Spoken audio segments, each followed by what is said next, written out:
नमस्कार, सत्यहिंदी.com पर आपका स्वागत। मैं हूं शैलेश। पूरे देश में सीमा पर युद्ध की गूंज सुनाई दे रही है, लेकिन बिहार अकेला राज्य है शायद देश में जहां पर अभी से एक अलग युद्ध की बात शुरू हो गई है, और वो है चुनाव युद्ध। बिहार में अक्टूबर-नवंबर में विधानसभाओं के चुनाव होने हैं, और अगर आप सोशल मीडिया को देखें तो उन पर एक तरह का युद्ध छिड़ गया है, जिस पर नए नए मुद्दे सामने लाए जा रहे हैं, नई नई बातें की जा रही हैं। और ख़ास बात ये है कि जाति जनगणना, जिसको कि ये माना जा रहा था कि बिहार में चुनाव का प्रमुख मुद्दा होगा, उसको भी पीछे धकेलने की कोशिश की जा रही है। जाति जनगणना बिहार में पहले ही बिहार की सरकार करा चुकी है, और उसके आधार पर आरक्षण भी राज्य स्तर पर लागू हो चुका है। केंद्र स्तर पर इसका क्या असर होगा ये हम बाद में देखेंगे, और सोशल मीडिया में क्या कहा जा रहा है इसको भी बाद में देखेंगे।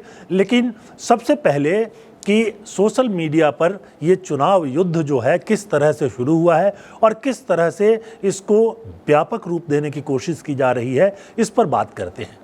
और जब सोशल मीडिया पर या प्रचार माध्यमों में चुनाव युद्ध की बात की जाए तो जाहिर सी बात है कि इसमें सबसे आगे एक ही व्यक्ति हो सकते हैं जो चुनाव प्रबंधन में इस देश में सबसे माहिर माने जाते हैं, और वो हैं प्रशांत किशोर। प्रशांत किशोर, आपको पता ही है कि जन सुराज नाम से एक नई पार्टी बनाकर बिहार में विधानसभा के चुनाव में उतरने की पूरी तैयारी कर चुके हैं, और उनका कहना है कि वो राज्य की सभी विधानसभा सीटों से चुनाव लड़ेंगे। और अब तक वो ये भी कह रहे हैं कि वो किसी भी दूसरी पार्टी से समझौता नहीं करेंगे। हालांकि उनके दिल में कुछ जो पॉलिटिशियंस हैं, राजनेता हैं, उनके लिए थोड़ी सी सहानुभूति है, वो भी बातें सामने आ रही है, इसकी भी हम चर्चा करेंगे। लेकिन सबसे पहले ये कि प्रशांत किशोर जो हैं वो सोशल मीडिया पर चुनावी युद्ध किस तरह से चला रहे हैं। बहुत सक्षम और आसान सा तरीका उन्होंने निकाला है। करीब करीब 30 सेकेंड से लेकर के 2 मिनट तक के उनकी जो बातें हैं उसके छोटे छोटे क्लिप्स काट करके फेसबुक पर और दूसरे जितने सोशल मीडिया हैं उन पर डाला जा रहा है, और वो जो है फैला करके और बिहार के जो मतदाता हैं उन तक पहुंचाने की कोशिश की जा रही है। ये बहुत ही चालाक और नायाब तरीका है। आपको सिर्फ ध्यान दिलाना चाहूँगा कि 2014 में जब प्रधानमंत्री नरेंद्र मोदी, उस समय प्रधानमंत्री नहीं हुए थे, उन्हें प्रधानमंत्री पद का उम्मीदवार घोषित किया था, तब प्रशांत किशोर ने चुनाव प्रचार का कमान अपने हाथ में संभाला था, और चाय पर चर्चा और इस तरह की बहुत सारी चीज़ों का इजाद उन्होंने किया था, और इसके ज़रिए उन्होंने मोदी के व्यक्तित्व को एक राष्ट्रीय व्यक्तित्व बनाने की अपनी पूरी कोशिश की थी, जिसमें उनको सफलता भी मिली, क्योंकि पहली बार बीजेपी जो है पूर्ण बहुमत के साथ संसद में पहुंची और प्रधानमंत्री नरेंद्र मोदी बने। इसके बाद कई और राज्यों में भी प्रशांत किशोर गए। ज़्यादातर जिन राज्यों में वो गए उनमें जिन पार्टियों के लिए काम किया उनको सफलता मिली। ममता बनर्जी के लिए उन्होंने बंगाल में काम किया, उनको सफलता मिली। उसके पहले और भी हैं, करीब 10 राज्यों के लिए वो काम कर चुके हैं, और ज़्यादातर जगहों में 1-2 को अगर छोड़ दें तो सफलता मिली। लेकिन 3 साल पहले प्रशांत किशोर जो हैं वो बिहार लौट गए, और उन्होंने पूरे बिहार की यात्रा शुरू की, और इस यात्रा के दौरान ही उन्होंने करीब करीब 1 साल पहले जन सुराज पार्टी नाम से अपना संगठन खड़ा करने का फैसला किया, और उनको जो है इस चुनाव आयोग से मान्यता भी मिल गई। चुनाव का जो चुनाव चिन्ह जो है वो भी आवंटित हो गया, और अब वो पूरी ताकत के साथ लगे हुए हैं कि विधानसभा के चुनाव में अपनी एक तेज़ तर्रार छवि जो है उसके आधार पर एक नई तरह की राजनीति की शुरुआत करें। प्रशांत किशोर के जो वीडियो जारी किए जा रहे हैं उनमें कहीं भी जाति की बात नहीं होती है। वो सबसे पहला मुद्दा उठा रहे हैं शिक्षा की। उनका कहना है कि 5 से 15 साल के तक के जो बच्चे हैं उनकी शिक्षा की और मुफ्त शिक्षा की पूरी व्यवस्था की जानी चाहिए। हालांकि जो बिहार सरकार है वो शिक्षा पर अभी बहुत कम ध्यान देती है, और यह बात भी वो उठा रहे हैं कि बिहार के जो छात्र हैं वो ग्रेजुएशन के लिए अपनी पढ़ाई आगे बढ़ाने के लिए हाई स्कूल के बाद दूसरे राज्यों में चले जाते हैं। वो दिल्ली आते हैं, वो चेन्नई, बेंगलोर भी जा रहे हैं, वो राजस्थान भी जाते हैं, पुणे भी जाते हैं, मुंबई भी जा रहे हैं। और इसके लिए वो आरोप लगाते हैं कि जो बिहार की सरकार है उसने शिक्षा की उचित व्यवस्था नहीं की है। जिस बड़े पैमाने पर बड़ी संख्या में छात्र बाहर जाते हैं उसको देख करके तो यही लगता है कि निश्चित तौर पर बिहार में उच्च शिक्षा के लिए बहुत ज़्यादा विश्वविद्यालय और कॉलेज मौजूद नहीं हैं, और सरकार उस पर ध्यान भी नहीं दे रही है। उसके साथ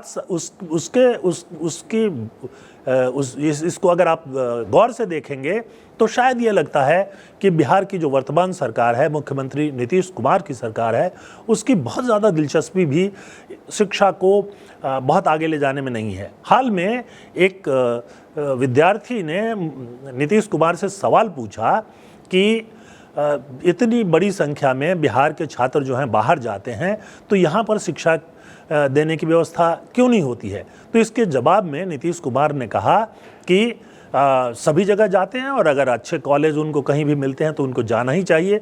उन्होंने उदाहरण दिया कि वो महाराष्ट्र गए थे, वहाँ भी उनको बिहार के छात्र मिले, सब जगह उनको बिहार के छात्र मिलते हैं और वो बड़े खुश हैं इस बात से। लेकिन ये सवाल तो बना ही हुआ है कि आखिरकार बिहार में शिक्षा की पूरी व्यवस्था क्यों नहीं हो रही है, क्यों कोचिंग के लिए भी बिहार के छात्रों को दूसरे राज्यों में आना पड़ता है। आप अगर कहीं जाकर सर्वेक्षण करके देखें, जो कोचिंग के लिए कोटा राजस्थान का बहुत प्रसिद्ध है, वहाँ जाकर देखें तो ऐसा लगेगा कि पूरा बिहार के जो छात्र हैं वो वहाँ भरे हुए हैं, और जाहिर सी बात है कि उनको ज़्यादा खर्च करना पड़ता है। राज्य की सरकार के पास पैसे ही नहीं हैं और इसलिए वो शिक्षा पे खर्च नहीं करते। अब उसका भी एक हल जो है वो प्रशांत किशोर ने निकाल लिया है, और वो बहुत खुले तौर पर कहते हैं कि बिहार में शराबबंदी की ज़रूरत ही नहीं है। शराबबंदी के कारण प्रशांत किशोर के अनुसार बहुत सारी चीज़ें जो हैं बिगड़ी हैं, अपराध बढ़े हैं, बहुत सारे जो बच्चे हैं वो अवैध शराब के धंधे में और नशीली दवाओं के धंधे में जुट गए हैं। तो उनका कहना है कि शराब को खोल दिया जाए और उससे जो आमदनी होगी उसको पूरी तरह से शिक्षा पर खर्च कर दिया जाए। बात समझने लायक हो सकती है, क्योंकि एक बात तो अपने अनुभव से भी मैं कह सकता हूं कि बिहार में शराब की बिक्री ख़त्म नहीं हुई है, बल्कि कालाबाजारी हो रही है। आप को गांव-गांव में फ़ोन नंबर मिल जाएंगे और उस नंबर पर कॉल कीजिए और आपके घर पर शराब वो पहुंचा देते हैं। तो फिर ऐसी व्यवस्था का फ़ायदा क्या है? जाहिर सी बात है कि ये जो योजना बिहार सरकार की है जिसे नीतीश कुमार ने लागू किया, जिससे राजनीतिक तौर पे उनको बहुत फ़ायदा हुआ, लेकिन ये जो फ़ायदे के बावजूद ये बहुत आगे नहीं जा पाया। उसी तरह से प्रशांत किशोर ये भी कह रहे हैं कि जो राज्य के लोगों को रोज़गार मिलना चाहिए वो मिला नहीं, और उसके लिए वो कहते हैं कि रोज़गार देने का एक ही तरीका है कि जो नौजवान हैं उनको पूंजी उपलब्ध कराएं, पूंजी दें। यानी जो नौजवान अपना धंधा करना चाहते हैं, बिहार में रहकर करना चाहते हैं, उनको पूंजी उपलब्ध कराएं। बिहार की सरकार इस मामले में भी पीछे है। तो ये दो मुख्य मुद्दे हैं जिस पर हम आज चर्चा कर रहे हैं। लेकिन प्रशांत किशोर जी इतनी बड़ी लड़ाई कैसे जीतेंगे? एक तरफ बीजेपी गठबंधन है, एनडीए है, जिसमें बीजेपी और नीतीश कुमार की जनता दल यूनाइटेड पार्टी शामिल है। उसके अलावा जीतन राम मांझी की पार्टी, उपेंद्र कुशवाहा की पार्टी शामिल है। एक दो और लोगों के जाने की बात हो रही है। दूसरी तरफ महागठबंधन है जिसमें आरजेडी के नेतृत्व में, तेजस्वी यादव के नेतृत्व में कांग्रेस भी है, और उसके अलावा जो कम्युनिस्ट पार्टियां हैं जिनका कुछ क्षेत्रों में अच्छा प्रभाव है, वो भी जो है उनके साथ ही हैं। अब इसमें तीसरे मोर्चे को कैसे खोलेंगे वो? तो प्रशांत किशोर बहुत सावधानी से राजनीति कर रहे हैं। अब उनके कुछ वीडियो ऐसे भी सोशल मीडिया पर चले हैं जिसमें उन्होंने चिराग पासवान की आलोचना नहीं की। उन्होंने कहा कि चिराग पासवान जो है वो जाति की राजनीति नहीं कर रहे हैं, और लेकिन उनका ये कहना था कि चिराग पासवान जब तक एनडीए के साथ हैं, बीजेपी के साथ हैं, तब तक उनसे कोई बात नहीं हो सकती। इसी तरह से बहुत चतुराई से कन्हैया कुमार के बारे में एक सवाल के जवाब में उन्होंने कहा कि भाई कन्हैया कुमार इस वक्त कांग्रेस पार्टी में हैं, और वो जो कांग्रेस पार्टी है वो आरजेडी के साथ में है, तो इसलिए उनकी भी बात नहीं हो सकती। लेकिन चिराग पासवान और कन्हैया कुमार दो ऐसे नेता हैं जिनकी आलोचना प्रशांत किशोर नहीं कर रहे हैं, यानी शायद उनकी नज़र इन दो नेताओं पर है। बहरहाल प्रशांत किशोर विधानसभा के 4 उपचुनावों में इनके उम्मीदवार खड़े हुए थे, उनको तो कोई अच्छी सफलता नहीं मिली। एक सीट पर वोट काफ़ी मिला, लेकिन तब भी चुनाव हार गए। तो उससे एक सबक लेकर के और वो पूरे राज्य में उम्मीदवारों की अलग तरह की सूची बना रहे हैं। बहरहाल उनका कहना है कि जाति के आधार पर वोट देने से बिहारियों को बचना होगा, और इसी को वो आगे बढ़ा रहे हैं।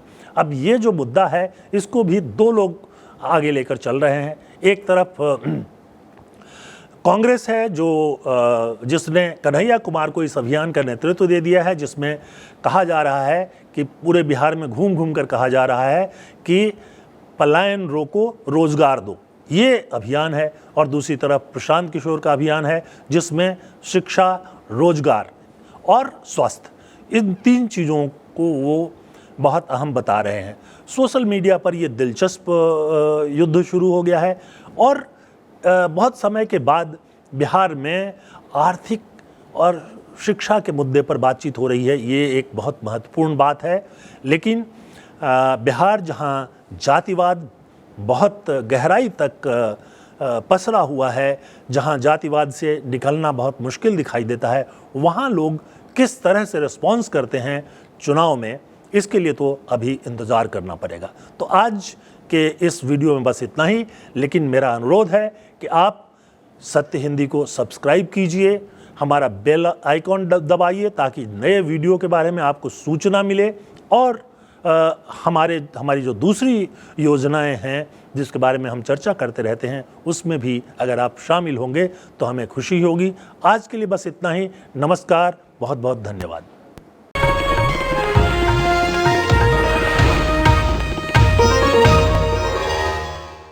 Disclaimer under Section 107 of the Copyright Act 1976. Allowance is made for fair use for purposes such as criticism, comment, news reporting, scholarship, and research. Fair use is a use permitted by copyright statute that might otherwise be infringing.